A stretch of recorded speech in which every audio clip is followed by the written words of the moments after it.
Hey everyone, welcome back to Law Talk NH Unfiltered, podcast where we break down New Hampshire law without the jargon. I'm your host, Brian Stone, criminal defense attorney, the founder of Stone Law PLLC. Today, we're talking about something that confuses a lot of people: your first appearance in court after getting arrested. Whether it's your first time in the courtroom or your 10th, knowing what to expect at this stage is crucial. So let's walk through the nuts and bolts of what happens when you're charged with a crime in New Hampshire, starting from what's called the complaint, all the way through to arraignment, probable cause hearings, and everything in between. So let's start off with the complaint. Everything starts with a document called the complaint. This is signed by either a police officer or a prosecutor. It lays out the basic facts of what you've been charged with. It's essentially the formal accusation. In misdemeanor and felony cases, especially if we're talking Class A misdemeanors or felonies, the complaint has to be signed under oath, unless it's for a Class B misdemeanor or violation, in which case, no oath is needed if it's filed by law enforcement. Now, here's the thing. You have the right to a copy of that complaint or complaints if there's multiple charges no later than your first time in court. That's non-negotiable. It's how you know what the government is accusing you of. A common thing I see in court, and even when clients step into my office, sometimes it's after their first time in court, they don't have the complaint. So essentially, they have no idea what they're being accused with. A complaint will usually have a little blurb saying what the accusation is. Could say, George punched Bob in the face, at certain location. But if you don't have the complaint, you don't know what you're charged with. Now, let's move on to arrests again, with or without a warrant. This changes your first court appearance. If you're arrested with a warrant, the complaint and a form documenting your arrest has to be filed with the court. Okay? Easy enough. But if you're arrested without a warrant, things get a little more complicated. If you're being held in jail, instead of being released on bail, and that depends on the offense, a bail commissioner, this is a person you pay $60 to, usually when you're at the station or at the county jail. They may or may not let you out on bail. If they don't, the state has to also file a sworn affidavit explaining why they arrested you. That means some sort of document explaining why you've been arrested that's usually been sworn to by an officer. This is required under the U.S. Supreme Court case called Gerstein. So these are commonly called Gerstein affidavits. And the determination the courts make, they call them the Gerstein determination.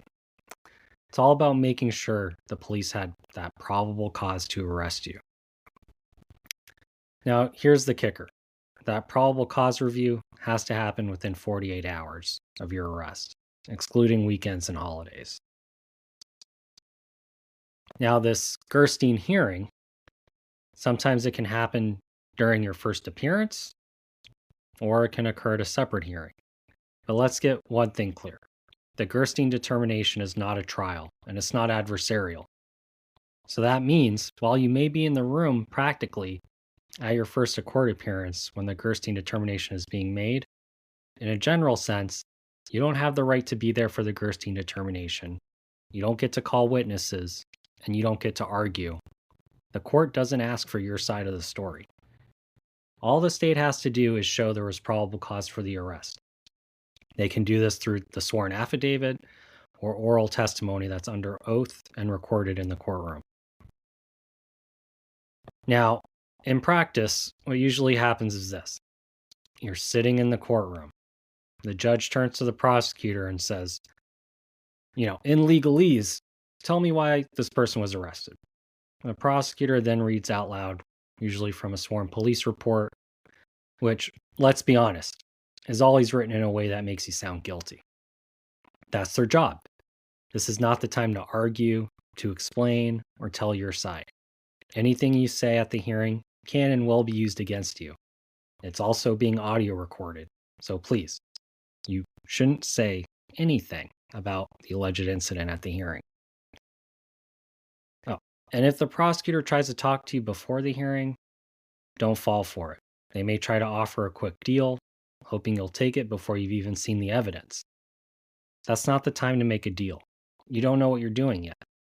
You haven't seen the discovery, you haven't seen that potential evidence. And you're not an attorney. You have no idea how to analyze that potential evidence. Don't do it at the first hearing. Now, let's talk about when this complaint has to be filed. There's strict deadlines for filing the complaints. If you're not in jail, the complaint has to be filed at least 14 days before the arraignment. That arraignment, that's your first appearance in court. If you're in jail, it has to be filed before that actual arraignment starts. Sometimes you could be stuck in jail and they could video you in to the court for your arraignment, or you could be transported and actually be there in person. For traffic offenses and violations where you plead not guilty, so if you get a speeding ticket, you write not guilty, you send that back to the DMV. What the DMV will do is they'll notify the court. Once the court gets that notification, the complaint by law enforcement has to be filed within 15 days of the court notifying the police. If it's not, that ticket will be thrown out. Now, let's talk about this arraignment. It's commonly interchangeable with first appearance. It's the same thing. Now, let's break this down in two situations, okay? So, if you're not in jail, your arraignment will usually be scheduled 35 days after your release. Courts often have arraignment days where everyone shows up at once, at least once a week. You could be there with everybody in that court's jurisdiction who's been arrested. Be ready to sit around in court for quite a while. I've waited 6 hours once. It's not uncommon to wait, anywhere up to 2 hours, especially in a busier court like Nashua District Court, or even Merrimack Court where there's a lot of traffic going through the town. Now, if you're in jail, you have to be brought to court within 24 hours, but this excludes weekends and holidays. If you're arrested in the middle of the day between 8 a.m. and 1 p.m. and your lawyer can't make it, that time limit extends to 36 hours. Now, at this arraignment, the judge is going to read you the charges. He's going to read you those complaints, inform you of the possible penalties, tell you about your rights. The biggest and most important one is your right to remain silent at that hearing. If you're facing potential jail time, your right to have a lawyer, and to have a lawyer appointed if you can show the court that you can't afford an attorney. And that's only if you're facing jail time. So for any case where you're not facing jail time, you have the right to a lawyer, but you don't have the right to have the government provide you that lawyer. And if the government is required to provide you an attorney, you don't get to pick who that person is. If you're charged with any felonies, those are the more serious charges where you're facing years in prison, the court won't take your plea. And that's because all the cases start in the district court. These are the lower level courts. So they'll just enter no plea. If you're charged with any misdemeanors, they'll take a plea for those. What they'll do is they'll schedule something called a probable cause hearing, and that's where the felonies will be gone over.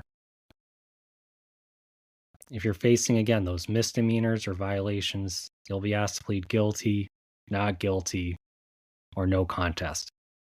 If you don't say anything or can't make up your mind, the court just enters a not guilty plea for you. Now remember, the burden's on the government. It's not on you. So you can say not guilty even if you're guilty. You have no burden, okay? So if you know you're guilty, that's not a problem. The state has the burden to prove you're guilty. There's no sense in making it easier for them. Right at the first hearing, say not guilty. In fact, I've seen if you even discuss guilt or try to say you're guilty, the judge probably will just enter not guilty plea for you because they'll probably think you're insane or don't know what you're doing. Now, this arraignment, is there a way to avoid having this arraignment? Is that a thing? It is a thing, but it's only under specific conditions.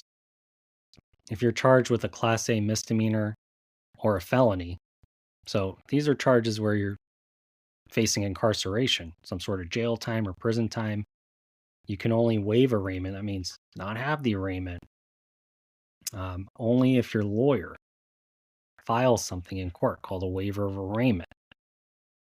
Your lawyer has to certify that you know your rights, the charges, and potential penalties. So everything the judge would go over, your lawyer can say, I've taken care of it. I went over it with him or her. We don't need to show up to the hearing.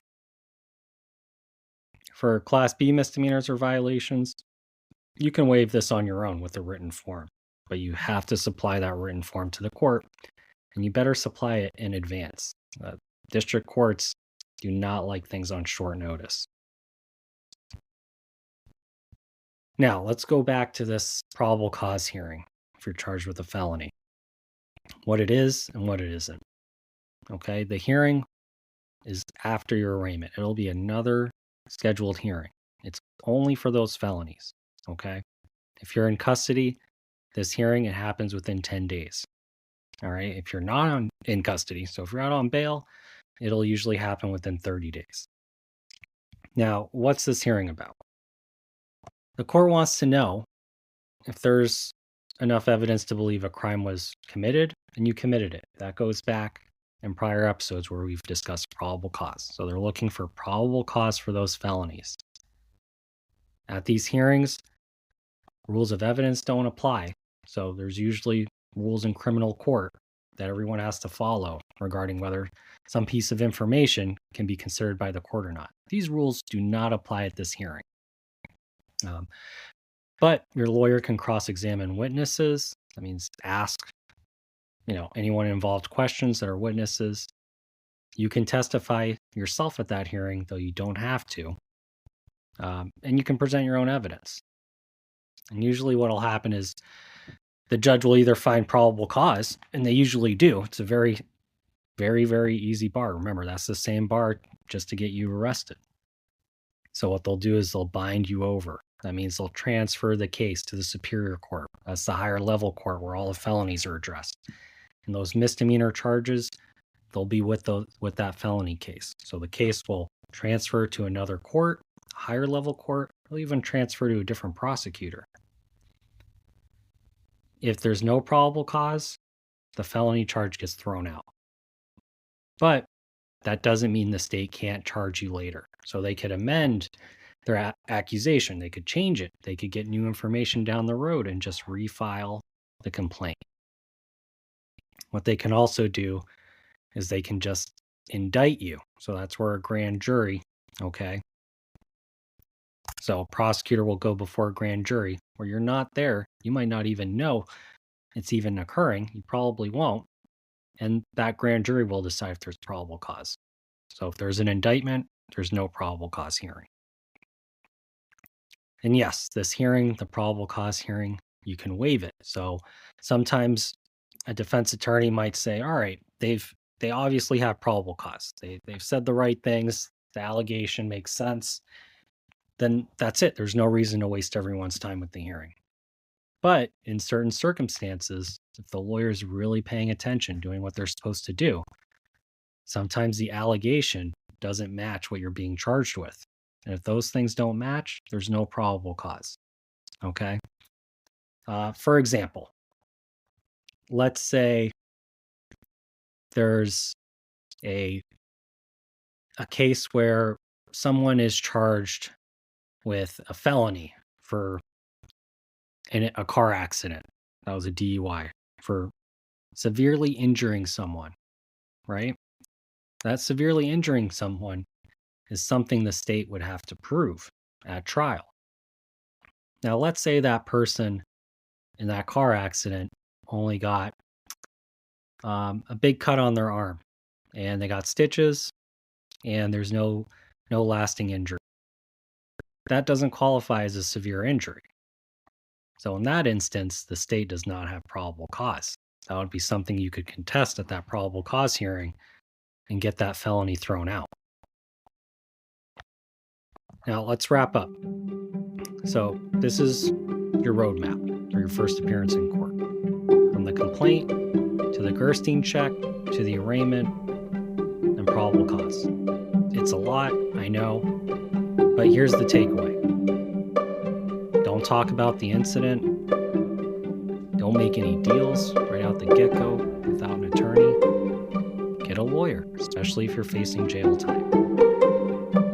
The system is built to move fast, and you can lose a lot of leverage at this stage if you don't know what you're doing. If you think you're guilty, you still have rights, and it's the government's burden to prove its case. You have no burden whatsoever. You do not have to prove you're innocent. You are presumed innocent until and if the government could ever prove you were guilty. If you found this breakdown helpful, make sure to follow, subscribe, and leave a review. And if you're in trouble and need real help, reach out to Stone Law PLLC. Till next time, this is Brian Stone reminding you, know your rights, keep your mouth shut, and always lawyer up.